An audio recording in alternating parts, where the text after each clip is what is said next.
Welcome to a whistle-stop tour of everything ports. That is ports relating to horse bit mouthpieces and nothing to do with boats. Ports are these ridges within a mouthpiece, and the overall aim is to take a bit of pressure off the tongue and distribute it more onto the bars of the mouth. Ports can be low or high, narrow or wide, and fixed or jointed. The angle that the port comes out the mouthpiece can also be gradual or at about 90 degrees.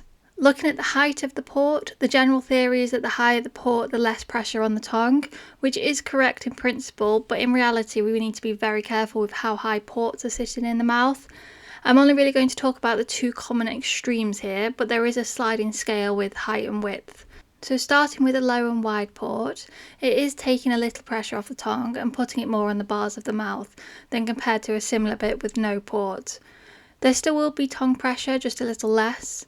I don't think there's been any research done yet on pressure differences on the bars of the mouth with a bit like this versus say a jointed bit that collapses over the bars and squeezes around the jaw.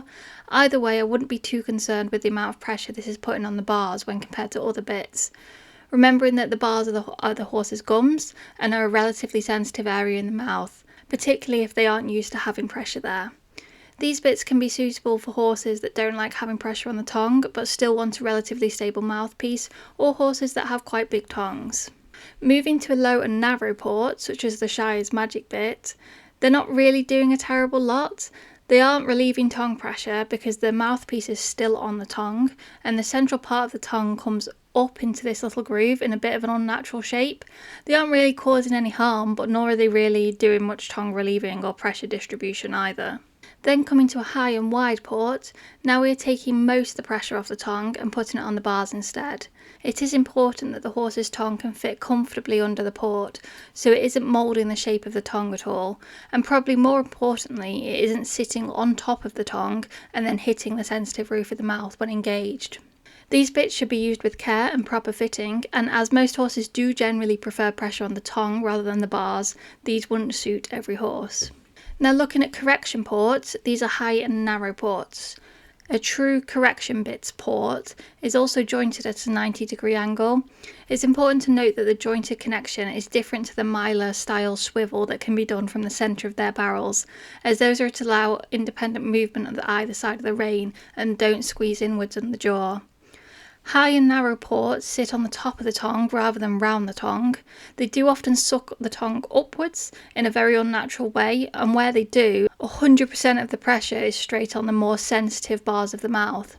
They go straight into the sensitive roof of the mouth, and there are some manufacturers out there that have even modified the top of the port to make it even more unpleasant for the horse.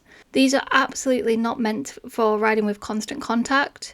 True correction ports have this 90-degree angle that sits on the tongue, so they can either dig into the tongue or help to squish the tongue between them, even with no rein pressure. The non-90-degree ports are slightly better, but still don't get away from the harsh mechanics. The reason that they're called correction bits is because the horse reacts very quickly to them. And why does the horse react very quickly? Well, because they're painful and it's unpleasant for the horse. There are more nuances and variations to ports than what I can cover in a short video. More and more manufacturers are also trying to incorporate ports into jointed mouthpieces too. There's also a lot of variations with what the manufacturers are putting on the centre of the port, such as different barrels or rollers.